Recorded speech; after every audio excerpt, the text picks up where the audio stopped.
نحمده ونصلي على رسوله الكريم اما بعد فاعوذ بالله من الشیطان الرجیم بسم اللہ الرحمن الرحیم۔ سورۃ البقرہ یہ مدنی صورت ہے، یعنی مدینہ کے اندر اس کا نزول ہوا ہے، اور اس صورت کے اندر اللہ نے 500 شرعی احکام نازل فرمائے ہیں۔ سورۃ البقرہ کی فضیلت یہ ہے کہ رسول اللہ صلی اللہ علیہ وسلم نے فرمایا کہ سورۃ البقرہ قرآن کی کوہان ہے، یعنی کہ اس کی اونچائی ہے، اور اس کی ایک ایک آیت کے ساتھ اللہ تعالیٰ نے 80 فرشتوں کا نزول فرمایا۔ دوسری جگہ صحیح مسلم کے اندر حدیث شریف ہے، رسول اللہ صلی اللہ علیہ وسلم نے فرمایا کہ جو شخص اپنے گھر کے اندر سورۃ البقرہ کی تلاوت کرتا ہے تو اس گھر کے اندر شیطان داخل نہیں ہوتا، یعنی کہ شیطان سے نجات پانے کے لیے سورۃ البقرہ کی گھر کے اندر تلاوت کرنا یہ بہت زیادہ ضروری ہے۔ صحیح بخاری شریف میں ایک واقعہ آتا ہے حضرت اسید بن حضیر رضی اللہ تعالیٰ عنہ کا، کہ ایک رات وہ قرآن پاک کی تلاوت فرما رہے تھے، یعنی سورۃ البقرہ پڑھ رہے تھے، تو ساتھ ہی ان کے گھوڑا بندھا ہوا تھا، تو جب وہ تلاوت کرتے تھے تو وہ گھوڑا اچھلنے لگ جاتا تھا، پلکنے لگ جاتا تھا،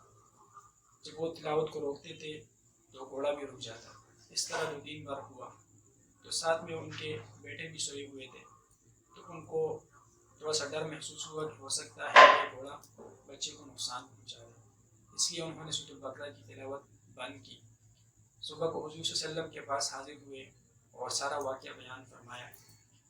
کہ جب میں نے تلاوت بند کی اور میں پھر آیا تو میں نے آسمان کی طرف دیکھا کہ ایک نورانی قسم کا ایک بادل سا چھایا ہوا ہے اور اس نے سارے گھر کو گھیرے میں لیا ہوا ہے۔ تو رسول اللہ صلی اللہ علیہ وسلم نے فرمایا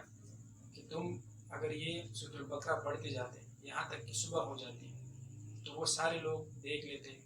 کہ وہ جو ابر سا تھا وہ اصل میں نورانی بادل نہیں بلکہ وہ فرشتے تھے،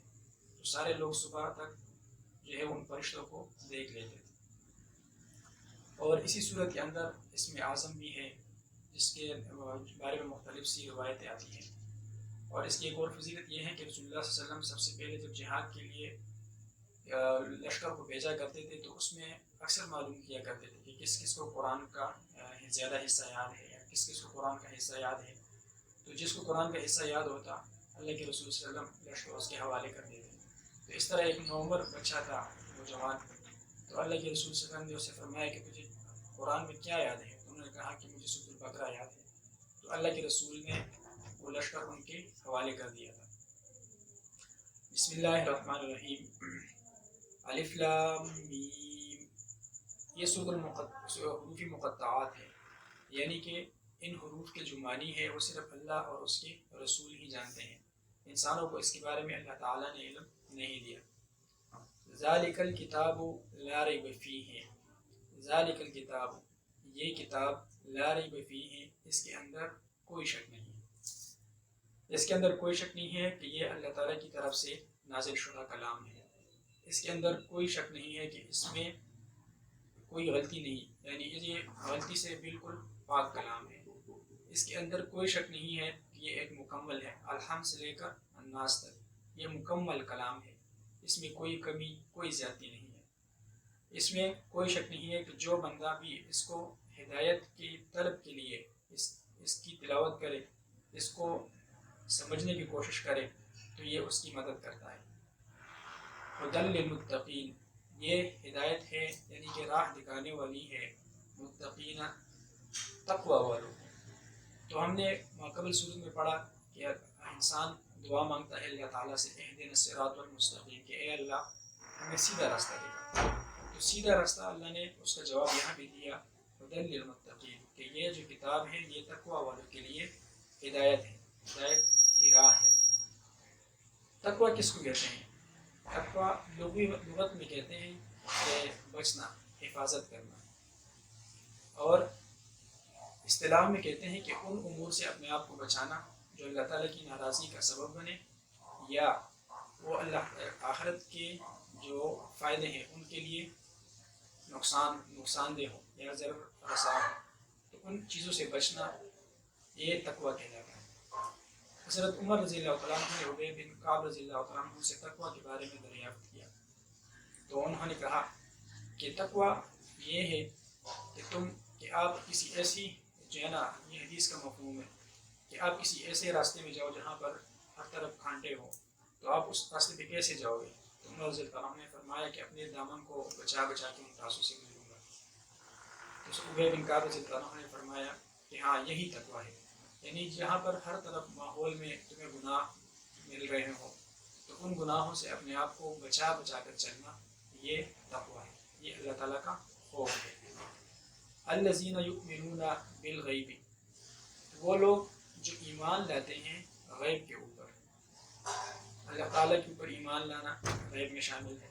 اللہ کے رسول کے اوپر ایمان لانا، تمام انبیاء پر ایمان لانا، فرشتوں پر ایمان لانا، آخرت پر ایمان لانا،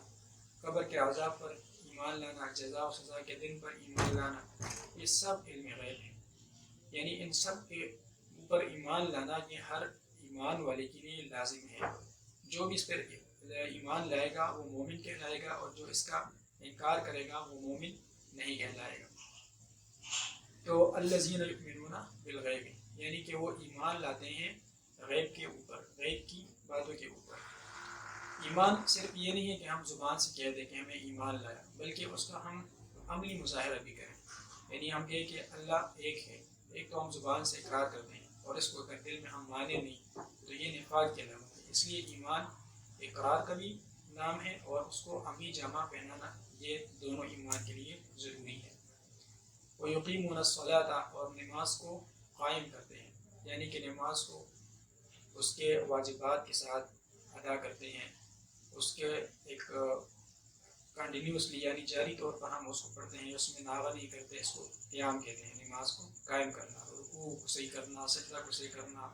قیام صحیح کرنا، قرأت صحیح کرنا، یعنی تمام جو نماز کے مسائل ہیں ان کو جان کر اس کے مطابق نماز پڑھنا، یہ نماز کو قائم کرنا کہلاتا ہے۔ وَمِمَّا رَزَقْنَاهُمْ يُنْفِقُونَ، اور جو ہم نے ان کو رزق دیا ہے تو اس میں سے خرچ کرتے ہیں۔ یعنی کہ رزق صرف یہ نہیں ہے کہ ہمیں اللہ تعالیٰ نے بہت سارا مال دیا ہے تو اس مال میں سے ہم لوگوں کے اوپر خرچ کریں اور باقی ہم کچھ نہ کریں، نہیں۔ آپ کو اللہ تعالیٰ نے مال دیا ہے، اس میں سے خرچ کرنا یہ ينفقون میں آتا ہے۔ آپ کو اللہ تعالیٰ نے علم دیا ہے اور اس علم کے ذریعے سے آپ باقی لوگوں کو فائدہ پہنچاتے ہو، تو یہ بھی ينفقون میں سے آتا ہے۔ وَمِمَّا، اور جو بھی ہم نے رزقناہم، ان کو ہم نے رزق دیا ہے، ينفقون، وہ اس میں سے خرچ کرتے ہیں۔ وآخر دعوانا ان الحمد للہ رب العالمین۔